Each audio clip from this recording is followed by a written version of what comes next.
Scene 3. The word that travels like fire. New Smyrna colony. April 1777. He came back the way he had left, before first light, through the sawgrass, by the routes the overseers didn't bother to watch because no one had ever come back before. That was the thing they hadn't accounted for. Men escaped from New Smyrna. That happened. Desperate men made for the woods and the river and were caught or weren't caught, and either way they were gone. What had never happened, what no overseer had built a system to prevent, was a man returning. Francisco moved through the palmetto scrub south of the colony's northern field and listened. The colony breathed its slow, sick breath. A dog barked once somewhere near the main house and then stopped. The indigo rows were silver in the moonlight, running away toward the canal in long parallel lines, like sentences in a language that meant only work and more work and then the ground. He found Baptista Ximeno in the tool shed at the edge of the second field, where Francisco had told him to wait, where he'd told him through 2 intermediaries before he'd left. If I'm not back in 10 days, I'm dead. And if I'm back in 10 days, be in the tool shed before the morning bell. Baptista was there. He was sitting on an overturned crate with a knife in his hand that he put away slowly when he saw who it was. "Vares venir," he said. "I thought you'd come." "Did you doubt it?" Baptista said nothing, which meant yes. Francisco crouched across from him in the dark and told him everything. Tonyn, the government house, the promise of protection, the depositions, the court. He told it quickly and without drama, because there was no time for drama, and because Baptista was a man who'd had drama beaten out of him by 9 years of Florida and needed facts, not fire. When Francisco finished, Baptista sat for a moment in the dark. "He'll protect us," he said. Not a question, testing the words to see how they felt. He has his own reasons for wanting Turnbull ruined, but the protection is real. Francisco paused. The question isn't whether Tonyn will hold his word. The question is whether our people will walk. After what happened to Marcos when he ran, I know what happened to Marcos. Everyone knew what happened to Marcos. 110 lashes, and then the leg irons, and then the locked room every night for 6 months. The overseer had done it in view of the second field on purpose, at midday, so that everyone working the rows could hear it. Francisco had heard it. He had kept his head down and driven his hoe into the Florida clay and listened and made himself remember every sound. And he had added it to the structure he was building in his memory, the testimony he would one day carry north. "This is not running," Francisco said. "This is walking, together, in the open. 90 of us north to St. Augustine, and when we get there, 600 follow." He looked at Baptista steadily. "We have the governor's word. We have a court. We have our names on depositions with a justice's seal. Turnbull cannot touch that." Baptista turned the knife over in his hands, set it down. "Who do we tell first?" The word moved through the colony the way water moves through limestone. Invisibly, finding every crack, going where it needed to go, with no apparent source. Francisco did not sleep. He moved from hut to hut in the gray hours before the morning bell with Baptista and one other, a Greek named Stephanos, who had the particular gift of being underestimated, who the overseers thought was too broken to cause trouble, and who had therefore become invaluable. They spoke in doorways and through slatted walls, and in the 10 seconds of privacy, a man has walking to the latrine before dawn. They did not ask. They told. There was a difference. The governor will hear us.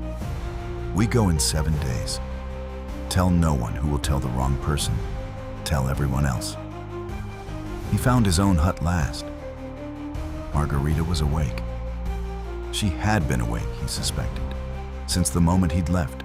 The particular wakeful stillness of a woman who has learned that sleep is a luxury for people whose lives are not contingent on the decisions of other people.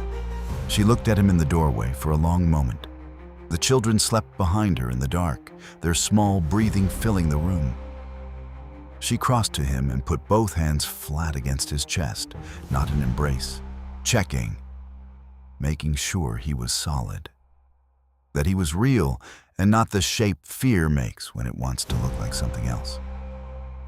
"Te has conseguido," she said quietly. "You did it." "Not yet." He covered her hands with his. 7 days. She looked up at him. Margarita had arrived in this country at 18 years old with the particular beauty of a girl from Minorca. Dark eyes, strong jaw, a quality of self-possession that no overseer's system had managed to dismantle. 9 years of this place had not diminished her. If anything, it had clarified her the way heat clarifies metal, burning away everything that wasn't essential. "The children," she said, "will walk. As we walk to get here, they're strong. They're 5 and 7. They walk the fields every day since they could walk." He held her gaze. "Margarita, we go. This is the only door there is." She was quiet for a moment. 7 days, she said. 7 days. The hardest part was the waiting. Francisco worked the rows that week the way he always had. Head down, pace steady, giving the overseers nothing to see. But now every motion carried a second meaning. The way Baptista paused near the water barrel at midday was a count of who had been told. The way old Elena from the 3rd row refused to meet his eyes meant she was frightened and needed time. And the way she met them the next morning meant she had found what she needed in the night, and she was in. A man named Christodoulou from the Greek section, Francisco barely knew him, appeared at his shoulder one morning in the field and said nothing, only nodded once and moved on. And Francisco understood that the word had crossed the boundary between the Minorcan quarter and the Greek section, and was moving now through a network he hadn't built and couldn't see and did not need to control. 600 people keeping a secret that would get them flogged if it was discovered. They kept it. On the 6th night, one of the younger overseers, a boy from Georgia who'd had the job 3 months and hadn't yet learned to be cruel in the specific way the work required, rode his horse along the north perimeter path at an unusual hour. Francisco, crouched behind the tool shed with Baptista and 3 others, went absolutely still. The horse's hooves were very loud in the dark. The boy rode past and did not stop and did not look back. They breathed. "Tomorrow," Francisco said. The morning of the 7th day, the colony rose before the bell. It had no drama to it. That was the thing Francisco would remember later in St. Augustine when people asked him what it looked like. He had imagined, in the abstract, some kind of reckoning, a confrontation, a speech, the overseers realizing too late what was happening. But the reality was quieter and stranger. People simply emerged from their huts with whatever they could carry, a blanket, a cooking pot, a child on a hip, and began walking north. Not running, walking, the way people walk to work. Because most of them had been walking to these fields since before their children could speak and their bodies knew the motion. Francisco stood at the edge of the north field and watched them come. Greeks and Minorcans and Italians, the 3 groups who had been kept deliberately apart for 9 years because Turnbull understood that kept apart they were 300 problems, and together they were one, which was worse. Old women who should not have survived this long and had survived anyway out of some pure, stubborn refusal. Children who had been born in this colony and had never seen a city. Men carrying nothing at all because everything they owned had already been taken. By the time the first overseer appeared on horseback at the south end of the field, 90 people were moving north on the King's Road. He shouted. Several people flinched at the sound. The flinch was deep in the body now, trained there across years, but no one stopped. No one turned. Francisco turned. He looked at the overseer on his horse, the man's face red with the beginnings of an anger that Francisco could see him calculating, running the arithmetic of what happened if he acted against 90 people versus what happened if he didn't. "We are going to St. Augustine," Francisco said clearly in English, loud enough to carry, "to give testimony before a justice of the court, under the protection of Governor Tonyn." He paused. "You may ride to Dr. Turnbull in London and tell him what I've said." He turned back north and walked. Behind him, he heard the horse shift and stamp. He did not hear it follow. The road north was very long, and the sun was already climbing.